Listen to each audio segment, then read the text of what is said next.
Hi there and welcome back to Japan, where finally, I think I'm going to listen to the last Band-Maid song I've never heard. That's right, we've reviewed every single Band-Maid song until recently when I said that, and then you guys basically wheeled out 3 more songs I hadn't heard from the B-sides. Went back, and this is the last one, so I think after this I've heard every single Band-Maid song.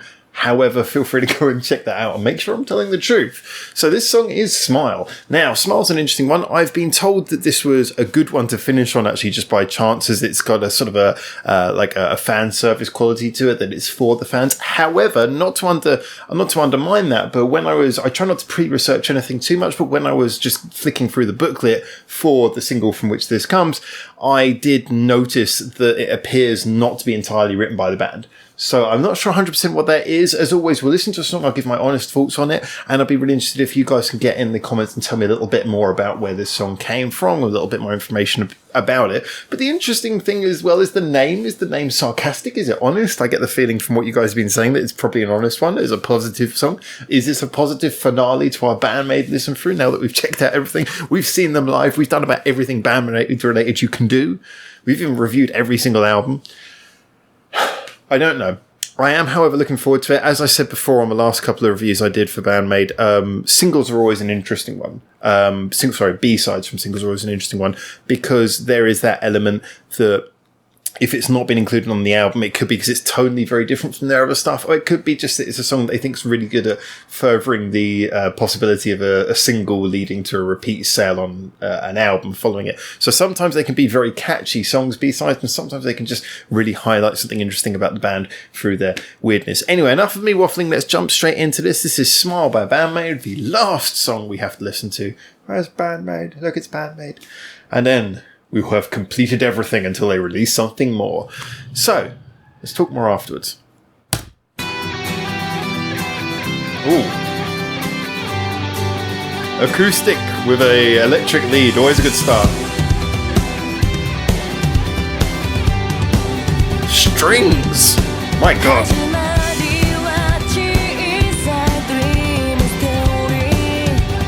Loving that beat as well.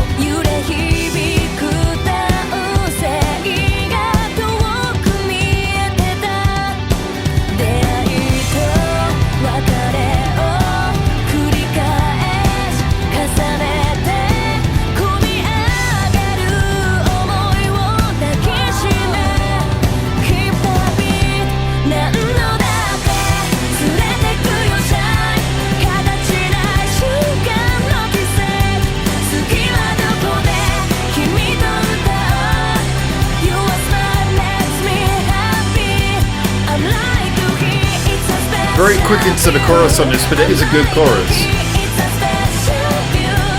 Simple but catchy. And this second phase of the chorus is really nice as well. Builds up a little bit of drama. Okay, that's interesting. You've got like a really nice 2 phases to the chorus. Really lovely underpinning sound underneath all of this in the verses as well.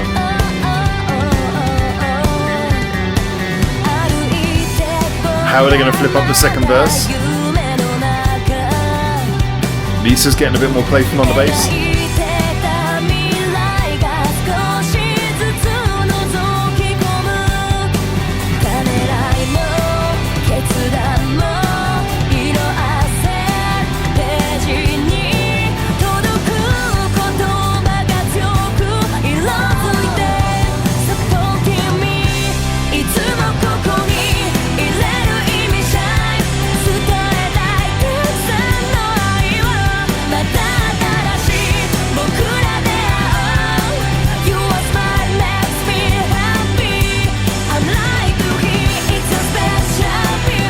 This is a very good chorus actually. I mean, like I say, it's simple, but it is really, it's building on me as well. It's growing on me the more I hear it.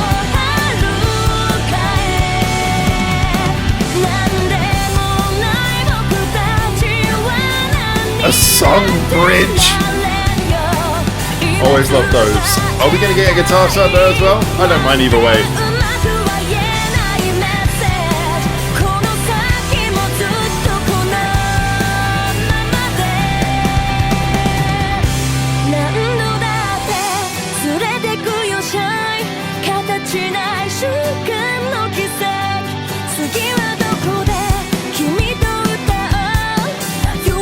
Nice choice of beat there to build it up, and then Misa's going to come back in.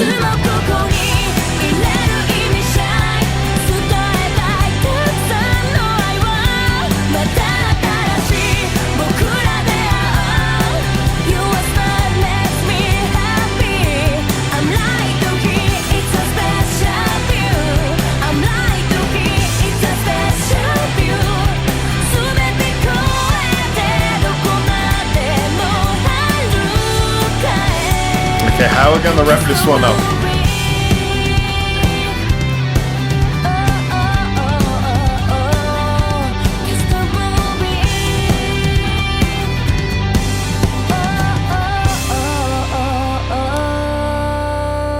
That's a very sort of early 2000s, almost Avril Lavigne style way of ending a song.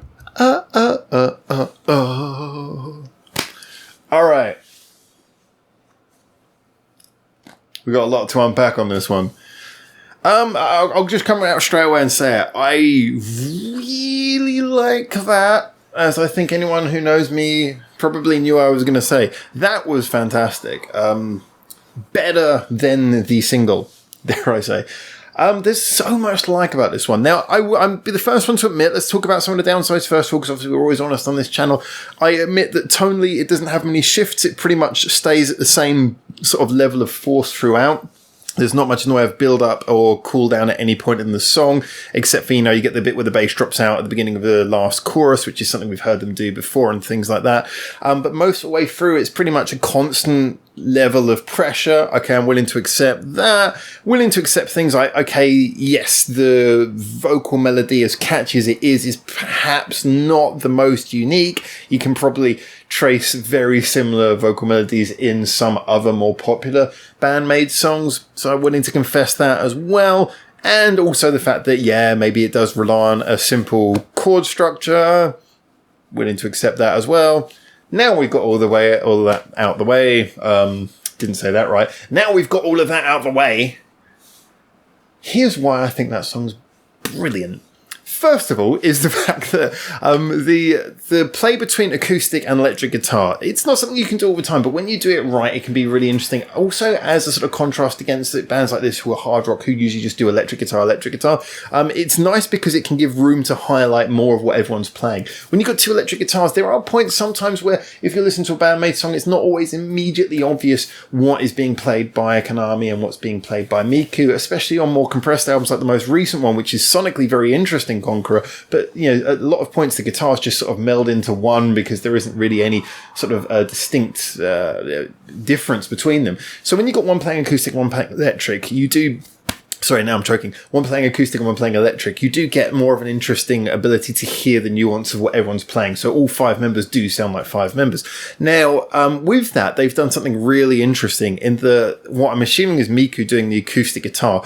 That is the core sort of driving sound. Like I say, this song sort of chugs along with a fairly level pressure throughout, and that is quite a dynamic thing she's doing there. Obviously, with an acoustic guitar, between each strum, the volume, obviously, you can imagine the sort of, if you imagine in your head what it looks like, you get a strum, the volume goes up, and then it fades down between each strum. So realistically, you're getting a bit of room, whereas when you look at an electric guitar, just the sound is a constant block all the time because it's just that electric sort of compressed, gnarly sound all the way through. So as a result, using an acoustic guitar as the rhythm gave us more room to hear the rest of the song. Nothing against normal rock, but that in this particular context did allow us to hear more of the brilliant musicianship that makes Band-Maid stand out so much. Anyway, what Konami did was...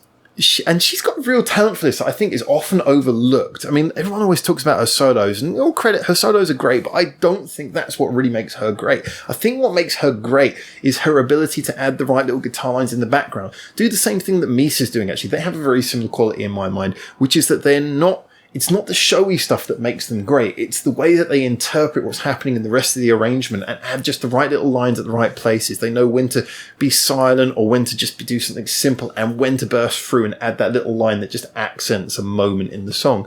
And that was very much what was happening here. You had that nice little riff, but just the electric guitar was so low in the mix, just playing around, adding little details, as was Misa's bass, which again, doing a similar thing. Both of them were really brilliant in that aspect. I did like how Misa's bass work built up in that second verse. As always, hashtag no bias. Konami absolutely owned that song in my opinion.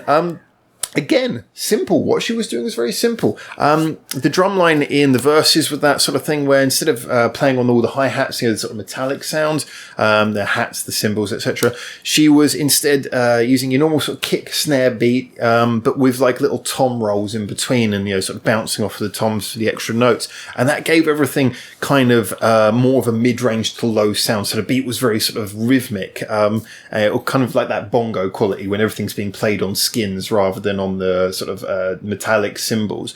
So as a result, everything had that kind of rumbly feel, and that gave a lot of room because that meant all the drum sounds were more into the lower regions, the lower frequencies. It gave more room for a brightness at the top end. You could hear in the verses, you could hear the acoustic guitar, the electric guitar, all the slightly higher pitched sounds, the vocals as well to a certain degree, being higher pitched sound as also, the more clear notes, the distinct enunciation.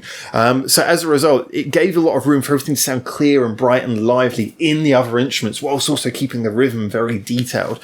So that was brilliant in that whole feel there. And then when it goes into the chorus, the drums just change up the line to make it a little bit more punchy, more of a punchy traditional rock beat, still with a little bit of intricacy, but that's how you accent the difference. Considering, like I say, the arrangement doesn't do much to sort of cool off or speed up at any point, sort of build up or down. The drums really accent the difference by going from that sort of very everything mid to low range frequency, playing on the toms and the snares and the kick and all the skins, and then going to the chorus where it becomes more of a traditional rock beat where she's using the whole frequency of the drum kit and going for that sort of more punchy impact. And that really helped a ton as well.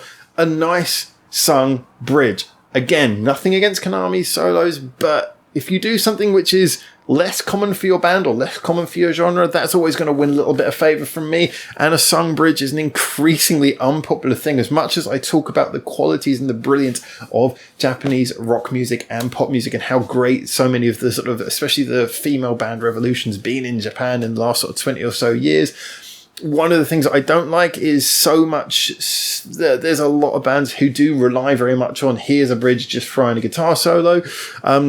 And like I said, as good as some of these guitar solos are, it is an easier way out. And sometimes you can really make a song with a good sung bridge. This bridge was not like some amazing testimony to the greatness of their songwriting skill or anything like that. But it was still good. It was good at throwing into the last chorus with that extra little bit of emotional punch, which worked really well for me.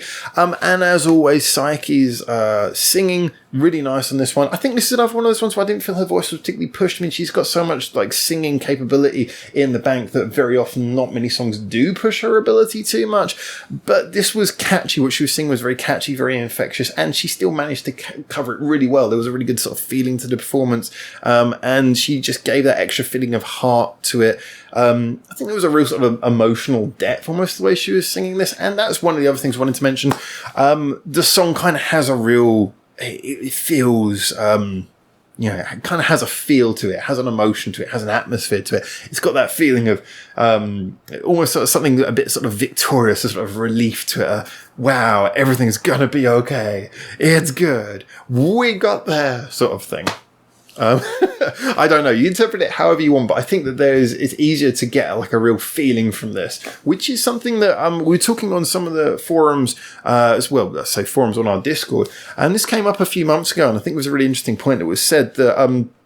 And I noticed this very much with Conqueror, because Conqueror, I'd always liked Band-Maid from what I'd heard, but the Conqueror was the first album where I really sort of felt, this has got a lot of emotional punch. Not to say that none of their songs had before, but I kind of realised that a lot of the earlier Band-Maid songs that I really liked were ones that were, they rocked along and I liked the rocking quality, but they didn't necessarily have so much emotional content. Ironically, some of their more popular songs were the few which had more emotional punch, stuff like I Choose, or I'm really bad at remembering song names, the ballady one where they're standing in the middle of like everything's ruined and there's tall grass. I can't remember, but it is true, actually, that a lot of the time they had their biggest success was when they had songs that had more emotional punch. And it wasn't to say that their songs weren't otherwise good. It's just most of them have been straight rock ones.